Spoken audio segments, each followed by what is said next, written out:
Hello and good evening everyone. So आज हम paper 2 journalism and mass communication के question करेंगे। यूनिट 5 तक मैंने कंप्लीट करवा दिए हैं, आप प्लेलिस्ट में चेक कर लेना। आज हम यूनिट 6 के क्वेश्चन करेंगे जो कि मीडिया लॉ एंड एथिक्स है। ऑलराइट, सो फर्स्ट क्वेश्चन देखिए, which of these streams has been mentioned in the courts contempt? Section 2 of 1971, section 5 of 1985, section 23 of 1898 and section 95 of 1973। अब हमें पता है कोर्ट ऑफ कंटेम्प्ट एक्ट कब आया था? 1971 में। सो यहाँ से राइट आंसर क्या हो जाएगा? ऑप्शन 1। ठीक है।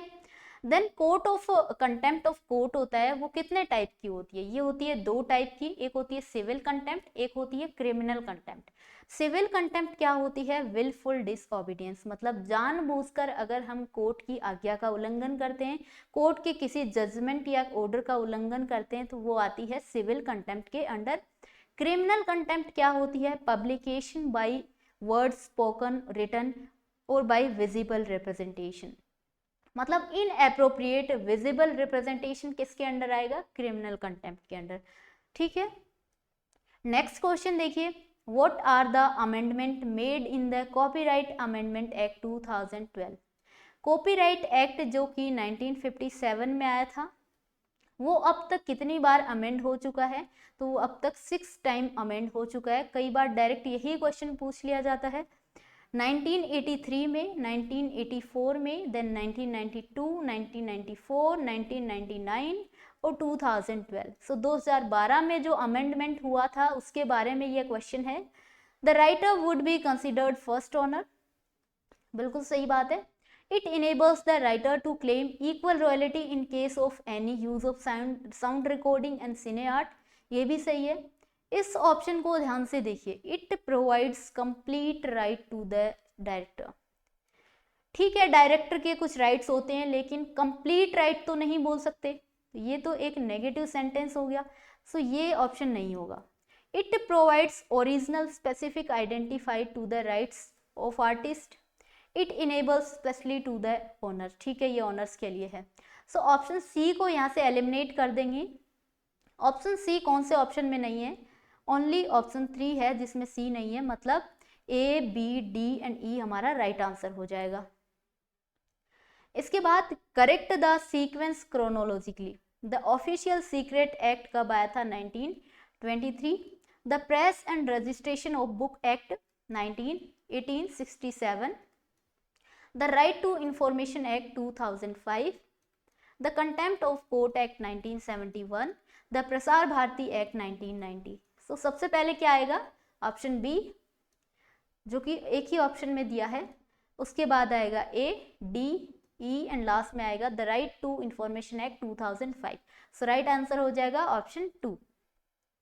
Next question, fundamental rights of Indian constitution was adopted from, मतलब जो इंडियन कॉन्स्टिट्यूशन में फंडामेंटल राइट हैं वो कौन सी कंट्री के कॉन्स्टिट्यूशन से अडॉप्ट किए गए हैं या बोरो किए गए हैं?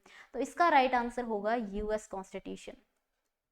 फंडामेंटल राइट्स के अलावा यूएस कॉन्स्टिट्यूशन से हमने independence of judiciary, judicial review, impeachment of president, removal of supreme court and high court जजेस, पोस्ट ऑफ वाइस प्रेसिडेंट, ये सारे फीचर्स यूएस के कॉन्स्टिट्यूशन से बोरो किए गए हैं।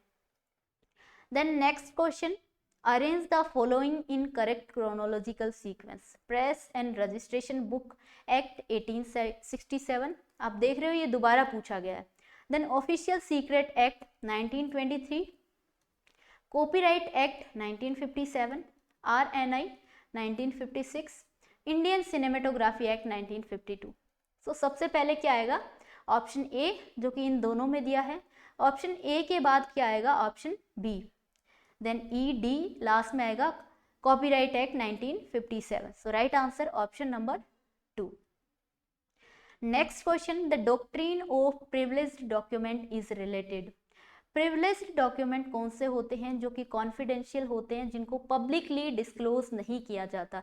सो ये कौन से लॉ के अंडर आते हैं? ये आते हैं evidence act 1872।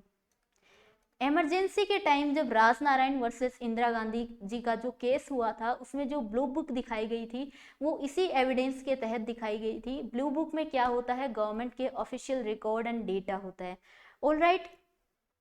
Then next question, the publication of expunged proceedings of a house of the legislature will constitute. Expunged का मतलब होता है रिमूवल पार्ट, मतलब जो पार्ट हटा दिया गया है। तो अगर हम हाउस की ऐसी प्रोसीडिंग्स के पार्ट को पब्लिक करेंगे, यानी पब्लिकेशन करेंगे जिसको रिमूव कर दिया गया है, तो वो क्या होगी, वो कंटेम्प्ट ऑफ हाउस हो जाएगा। So option D is right answer. Then next question, the protection of qualified privilege under the Indian constitution is of no avail. Question में ध्यान से देखिए, नो पूछा गया है, मतलब प्रोटेक्शन ऑफ क्वालिफाइड प्रिविलेज कब अवेल नहीं किए जाते। If the report is untrue, बिल्कुल तभी नहीं किए जाते। If even report is not a perverted form of the debate और स्पीच, मतलब परवर्टेड फॉर्म ऑफ डिबेट और स्पीच नहीं होगा तो प्रोटेक्शन मिलेगा। परवर्टेड का मतलब वही होता है, कुछ मतलब अब्यूजिव कंटेंट हो गया, कुछ इस टाइप का हो गया, ठीक है। अगर परवर्टेड नोट होगा तो प्रोटेक्शन मिलेगा, तो ये तो नहीं होगा। Report is perverted form of debate of speech, अगर अब्यूजिव कंटेंट को यूज करेंगे स्पीच में, डिबेट में, तो ये यहाँ पे क्या होगा, प्रोटेक्शन अवेल नहीं कर पाएंगे। Then if the report is activated by malice, यहाँ भी नहीं कर पाएंगे। If the report is substantially true, true होगी तो प्रोटेक्शन मिलेगा, बट क्वेश्चन में नो पूछा गया है। सो राइट आंसर क्या होगा, option A, C and D, जो कि ऑप्शन नंबर सी में दिया गया है। Given below are two statements, one is labelled as assertion and second reason. Assertion में पूछा गया है the constitutionality of any legislation limiting the media freedom in India can not be challenged. Can not नहीं आएगा, अगर media की freedom को legislation limit कर रहा है तो उसको चैलेंज बिल्कुल किया जा सकता है, कैन नॉट नहीं आएगा यहाँ पे। सो ये हो जाएगा फॉल्स। सेकंड रीजन दिया है, in their passion to create a welfare state the governments tend to ignore the media's right to freedom, बिल्कुल सही है। Welfare state of welfare of state सबसे ऊपर होता है। So A is false and R is true, option number D is correct. Professional code और conduct for journalist include the following. Code of conduct मतलब कुछ ऐसे रूल एंड रेगुलेशन जो कि एक जर्नलिस्ट को अपने प्रोफेशन में फॉलो करने चाहिए, उसका बिहेवियर कैसे होना चाहिए उसके रिगार्डिंग है। Publication of material that would lead to crime, बिल्कुल नहीं होगा, ऐसा पब्लिकेशन क्यों होगा जो कि क्राइम को बढ़ावा देगा। Then scurrilous writing against the authority, इसका मतलब होता है अपमानजनक राइटिंग, स्कैरिलस राइटिंग का मतलब ये भी नहीं होगा, ये कोड ऑफ कंडक्ट नहीं होना चाहिए। रेस्पेक्ट फॉर इंफॉर्मेशन ऑथोरिटी, बिल्कुल रेस्पेक्ट होनी चाहिए। Respect for the integrity of sources, source की इंटीग्रिटी को बनाए रखना जरूरी है। Responsible in framing public opinion, so ये दो ऑप्शन तो वैसे ही नेगेटिव है तो यहाँ से रिमूव हो जाएंगे। ऑप्शन सी, डी, ई, जो कि ऑप्शन नंबर डी में दिया गया, that is right answer. So guys that's all for today. I hope ये क्वेश्चन आपको हेल्प करेंगे, आपके कॉन्सेप्ट को बिल्ड करने में हेल्प कर रहे हैं।